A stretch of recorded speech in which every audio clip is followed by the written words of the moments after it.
আসসালামু আলাইকুম, স্বাগত জানাই।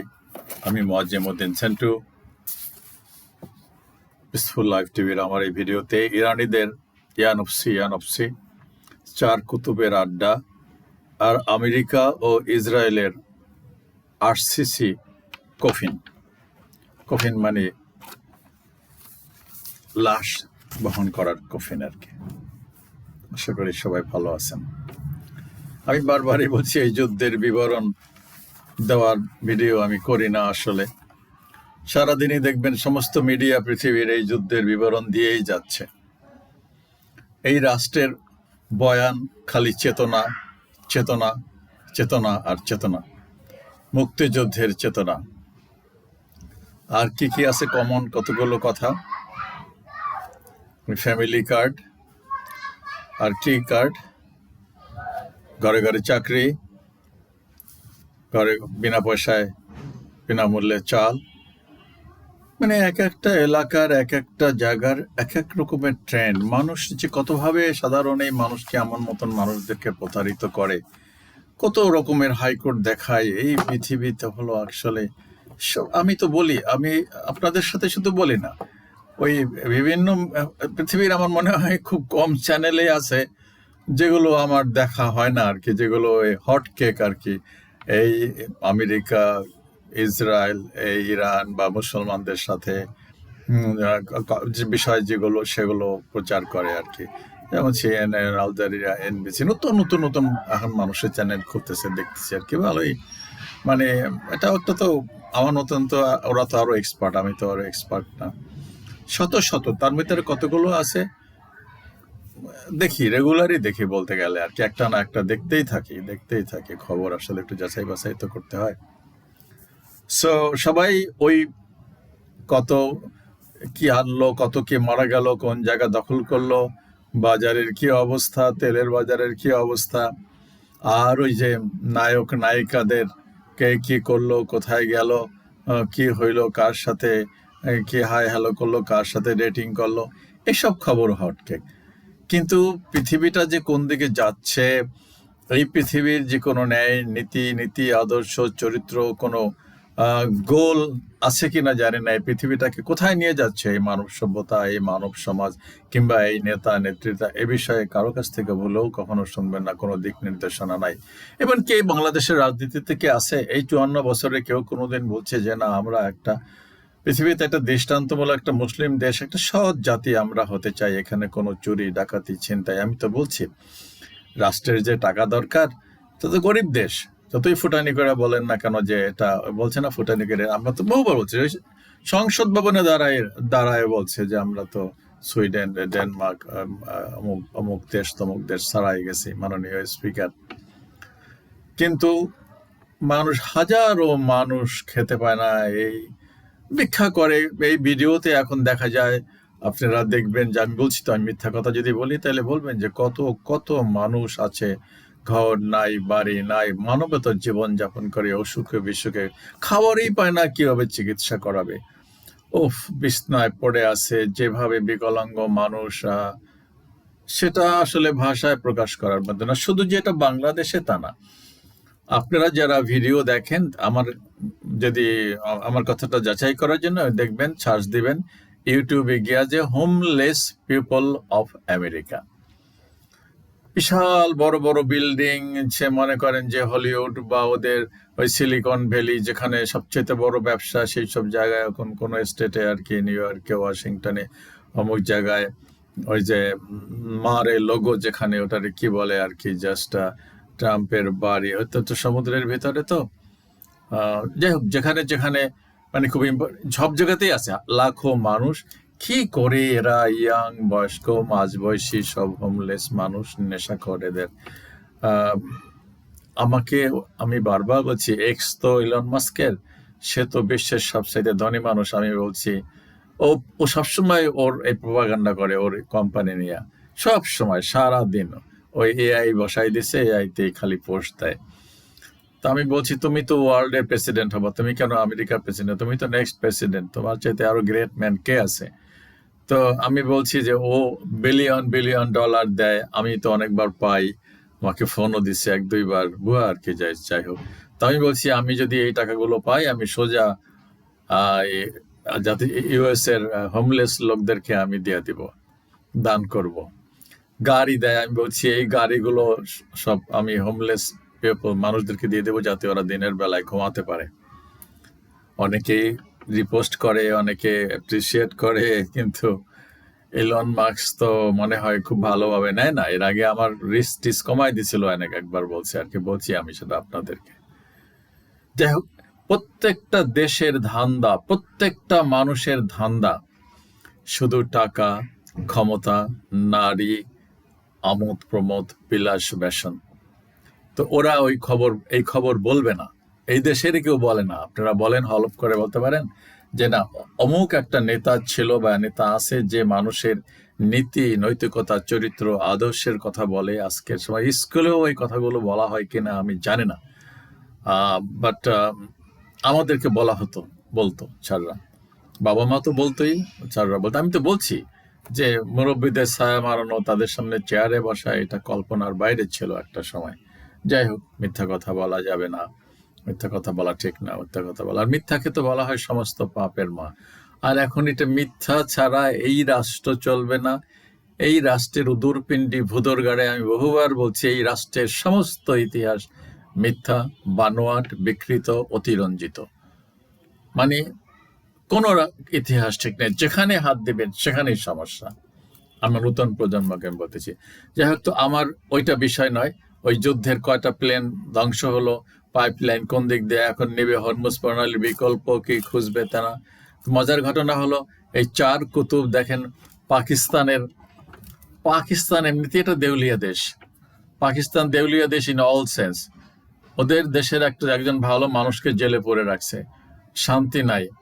পিটিআই ইলেকশনে জিতছে, কিন্তু এই কারসাজি করে ওখানে তাকে ঠকানো হয়েছে। আর সবচেয়ে বড় কথা, একটা সৎ এবং ভদ্র মানুষকে জেলে পড়ে রাখছে। এটা খুব খারাপ। ওদের দেউলিয়া, ওদের টাকা নাই, পয়সা নাই, কিন্তু এই কুতুব, ওখানে তো সামরিক শাসন চলতেছে বলতে গেলে এক কথায়। এই পাকিস্তানের কুতুব, এরা তো এই পরিবার তো পারফেক্ট পরিবার না। তো সেখানে কে আসছে ওখানে? প্রিন্স, সৌদি আরবের পররাষ্ট্রমন্ত্রী, নামগুলা আর বলার দরকার নাই, আমার ওই যে ওখানে ছবি আছে। মিশরের পররাষ্ট্রমন্ত্রী আসছে, তুরস্কের পররাষ্ট্রমন্ত্রী আসছে, আর পাকিস্তান তো আছেই আর কি। তো এরা এখানে মিটিংয়ে বসছে, এই যুদ্ধ থামাবে না এই যুদ্ধ গতি আনবে। আজকে 30 দিন হতে চলছে, 30 দিন হয়ে গেছে। অথচ আমেরিকার তো পরিকল্পনা ছিল এটা 1-2 দিনের একটা পিকনিক বা এক্সকারশন, তো বলছে এক্সকারশন। সেই এক্সকারশনকে এখন 30 দিন করে। আর আমি বলছি তো 50 বছর চলুক, না হলে 50 দিন তো চলতে পারে। কেন বলছি, আসলে এটার একটা ওস্পার হওয়া দরকার। এই যে কুতুবেরা এখানে বসছে, এই সৌদি আরব, তারপরে তুরস্ক আর পাকিস্তান। মজার ঘটনাটা হলো, এই দেশগুলো এই 1967 সালে কারা কারা যুদ্ধ করছে? এই 4-5টা আরব দেশ মিলে যুদ্ধ করছে এই সাথে, ইসরায়েলের সাথে। জর্ডান, মিশর, সিরিয়া, তো অনেক জায়গা দখল করে নিছে Israel. Golan Heights, Sinai Peninsula, Gaza Strip, West Bank, সব দখল করে নিছে। তো এরা এই 67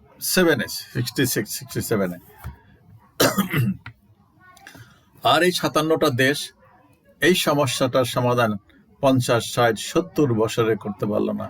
এখন আসছে পাকিস্তানের রাওয়ালপিন্ডিতে এখানে চায়ের আড্ডা না কফির আড্ডা মারতে। তাও এমন একটা দেশে আসছে বাজে।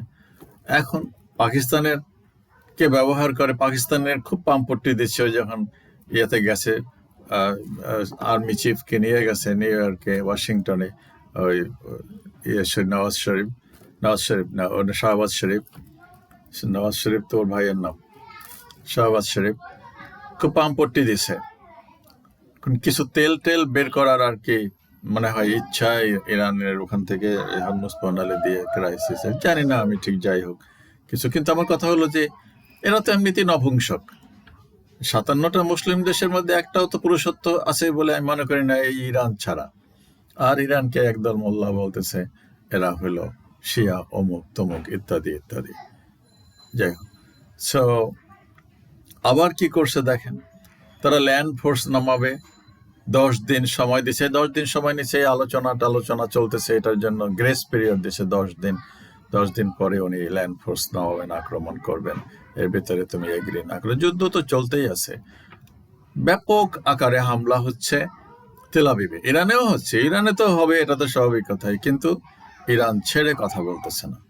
ওদের এই সেই ফুরাইয়ে গেছে, অমুক তমুক হয়েছে, সব ধসাই দিছে, নৌবাহিনী, বিমান বাহিনী, ওদের নেতাদের সব হত্যা করছে। আমাকে ওরা নেতা হওয়ার জন্য, ওদের পরবর্তী সুপ্রিম লিডার হওয়ার জন্য তোষামত করতেছে, এই কথাও তো উনি বলছেন। এখন ওদের বাংকার দরকার। আমাদের যেমন ঢাকায় মোবাইল টয়লেট আছে না, দেখেন না রাস্তাঘাটে মোবাইল টয়লেট, জনসমাবেশ, ভালো, এটা খারাপ করে না। এখন মোবাইল বাংকার দরকার। বাংকার তো মাটির নিচ থাকে, আমাদের দেশেও বাংকার, সে যুদ্ধের সময় আমরা দেখছি বাংকারে মাটি, আমার তো কাঁচা সিমেন্টে বানায় না, এখন সিমেন্ট দিয়ে এখন বলতেছে সে আরসিসি মোবাইল বাংকার দরকার। তার আবার এই বাংকার সাপ্লাই কোম্পানিও আছে পৃথিবীতে, কারণ যারা যুদ্ধবাজ তারা তো জানে যে এদের লাগবে, এবং তারা সেভাবে, আমি দেখলাম কোম্পানিও আছে, আমেরিকাতে আছে। আর এ বিষয়ে মনে হয় সবচাইতে ভালো পারবে চীনাদের কাছ থেকে নিতে পারে বাংকার। আর যদি ল্যান্ড ফোর্স নামায় সেখানে, তো বাংকারের ভিতরে বসে থাকবে ওখানে বাঁচার জন্য। হাসির কথা, আমি বলছি ওটা বাংকার না, ওটা হলো কফিন। ওই কফিনের ভিতরে, ওই বাংকারের ভিতরেই ওদেরকে ফিরে যেতে হবে, ওই বাংকার সহই উঠায় নিতে হবে। ইরান এমন ভাবেই জবাব দিবে। বিষয়টা তো বারবারই বলছি, এটা যে নৈতিক আর অনৈতিক যুদ্ধ, একটা মজলুম আর জালিমের ভিতরে একটা ঝগড়া হচ্ছে। ওই যে নমরুদ আর নবী ইব্রাহিম আলাইসাল্লামের ভিতরে তর্ক বিতর্ক হয়েছিল, পরে তো না পেরে, পরে ও তো রাজা মানুষ, পারে না কথা টিকায় রাখতে, সে পরে তো একটা যুদ্ধের ঘোষণায় দিল, আর কি যুদ্ধ হলো, তো মশার কামড়ে সেখানে ওই বেটা মারাই গেল। ট্রাম্পের এখন আস্তে আস্তে স্তিমিত হয়ে আসতেছে। এই আবার ওই দিক দিয়ে মজার ঘটনা হলো, দেখেন একটা লোক, ওই যে বলদমির, আমি একটা গ্রেট বলদ, আপনারা তো কিছু বলেন না, কিছু বলা উচিত। এই লোকটা গেল একটা ন্যাটোতে যোগ দিবে, সে ছিল একটা জোকার। সে জোকার থেকে হইলো প্রেসিডেন্ট হলে তুই তো প্রেসিডেন্টের মতন কাজ করবি। জোকারের রোল আর প্রেসিডেন্টের রোল তো একরকম না, ওর সেই পার্সোনালিটি আছে। তুই পুতিনের সাথে একটা যুদ্ধ বাধাই দিলি, নাটোতে যোগ দিবি, যুদ্ধে অনেকখানি জায়গা দখল করে নিল, এখন তুই আবার আসতেছস, দখল যা করে নেবার তো নিচে, আর পুতিনের আর দরকার কি, যা নেবার তো নিচেই, ওগুলো তো আর ফেরত কোনোদিনও দিবে না। সো এখন সে ওই রাশিয়ার অনেক নাকি ঠেকাইছে, ড্রোন ঠেকাইছে। রাশিয়া তো একেবারে শত শত ড্রোন একত্রে আক্রমণ করতো। রাশিয়ার কোনো কিছুর অভাব আছে বলে আপনাদের মনে হয়? না, কোনো কিছুর অভাব নেই। আবার ইরানও সাপ্লাই দিচ্ছে রাশিয়াতে ড্রোন। সেই ড্রোন ঠেকাইছে, খুব কৃতিত্ব অর্জন করছে, এখন সেই টেকনিক বিক্রি করতে আসছে আবার মিডল ইস্টে। আর এই ঘরজামাই বলতেছি এই জন্য, এগুলো তো আমেরিকার ঘরজামাই, আমেরিকাই তো ওদেরকে রক্ষণাবেক্ষণ করে, তো ঘরজামাই না তো কি। এই আমেরিকার ঘরজামাই গুলো, নপুংসক গুলো এখন এই বলদ, ওরা চিন্তা করে না যে তুই বেটা যদি এতই এক্সপার্ট হস, তো তোর এতখানি জায়গা দখল করে নিল কিভাবে পুতিন। মানে এটাই হলো মানুষকে মানে জাজ করার একটা ক্রাইটেরিয়া, যে তুই নিজের পারো না নিজের দেশকে রক্ষা করতে, তুই আবার আমাদের কাছে আসছস এই ড্রোন দিয়া আমাদেরকে সাহায্য করবি, ড্রোন করা, ক্র্যাশ করা, ড্রোন ফেস করা, ড্রোন অ্যাটাক টেকনিক দিবি, তুই আমাদেরকে সাহায্য করবি। মগজের ভিতরে তো কিছু ঘিলু আসলে কিছু নাই। তারও পিছনে যদি আমি যাই, তোরা তো সব আমেরিকার তোদের যে ঘর জামাই, তোদের যে শ্বশুর, বা ওই যে বলছে আমার পাশার মধ্যে চুমাবে, তোদের যে বস, তো সেই বসের যে ওখানে যে রাডার সিস্টেম বসায় রাখছে, যে এগুলো অজেয়, এগুলোর কোনো ধ্বংস নাই, ক্ষয় নাই, হাজার হাজার মিলিয়ন বিলিয়ন ডলার দাম সেই রাডার সিস্টেম তো দশাই দিচ্ছে সব জায়গায়, সবগুলোকে। তোদের রক্ষা কে করবে তোদেরকে? তোরা তো নিজেরাই নিজেদেরকে রক্ষা করতে পারস না। সব এখানে ধর্ণা দেশ, ওখানে ধর্ণা দেশ। এখন ইউক্রেনের ভলোদিমির আসছে, সব সাপোর্ট করতেছে যে তাদেরকে ইয়ে দিবে, ড্রোন অ্যাটাক থেকে বাঁচার। ওরা কি ড্রোন ছুটতেছে? ওরা তো ছুটতেছে মিসাইল, এবং ওরা মিসাইলের কেউ ওদের কোনো ঘাটতি পড়ছে ওরা কি বলছে? ওরা কি নেগোসিয়েশন করতেছে তলে তলে? তলে তলে তো নেতানিয়াহু এখন কান্নাকাটি করতেছে ট্রাম্পকে এই যুদ্ধটা থামানোর জন্য। কোনো ন্যাটো ফ্যাটো কোনো দেশ আসে নাই, ওই একজন রাজি হয়েছে কি মাইন সুইপার জাহাজ দেবে, মানে মাইন উত্তোলন করার জন্য, কোনো ফাইটার ফুইটার ইয়ে না, জাহাজ, যুদ্ধ জাহাজ না, মাইন সুইপার, মাইন পরিষ্কার করে দেবে। সেটাও কত দূর করবে, কখন পাঠাবে, ইংল্যান্ড, গ্রেট ব্রিটেন আর কি, স্টারমার্ক। সো সো এই হলো অবস্থা। তা আমার তো মনে হয় এখন ট্রাম্পও দিশেহারা আর ইসরায়েলের নেতানিয়াহু দিশেহারা, যে আসলে কিভাবে এই যুদ্ধটা থামানো যাবে। এরদোগান এর একটা মন আছে, আমার মনে হয় যে চায় না যে আসলে এই যুদ্ধ বিগ্রহ হোক, কিন্তু সেই বাচ্চারা তো লিমিট আছে, তারও তো গদি যে কোনো সময় পারলে ধসাই দেয় এরা। সো এই যে পাকিস্তানে যে মিটিংটা করতেছে, এটা একটা ফালতু, এটার কোনো ভ্যালু নাই। বলছি তো, সবগুলো যোগে বলদিমির আসছে একটা বলদ, পাকিস্তান ডাকছে একটা বলদ, নিজের দেশের হাজারো সমস্যা, জর্ডান আসছে, মিশর আসছে। মিশর তো একটা জালিম দেশ, মিশরের তো একটা জালিম ক্ষমতায় বসে আছে, ওদের জায়গা দখল করে নিয়েছে ইসরায়েল। সৌদি আরবের কোনো ভূমিকা আছে? সৌদি আরবই তো ওদের পাঁচটা গোলাম। কি করবে ওরা? ওরা কি করতে পারে? ওদের কোনো এই ইরান, পাকিস্তান, আমেরিকা, ইসরায়েল যুদ্ধ থামানোর জন্য আসছে ওদের নিজেদের রক্ষা করার জন্য, অথবা ওই তেল বিক্রির কোনো ফন্দি ফিকির বের করার জন্য, কোনো রাস্তা বের করার জন্য, যে পাকিস্তানি ফ্ল্যাগে চলে যাবে 500 জাহাজ, 200 জাহাজ, 300 জাহাজ, বাইরে যাইয়া ফ্ল্যাগ চেঞ্জ করবে, অন্য দেশে চলে যাবে গন্তব্যে। ইরানও হয়তো রাজি হতে পারে। প্রেস্টিজ তো, সবার তো টাকারও তো দরকার।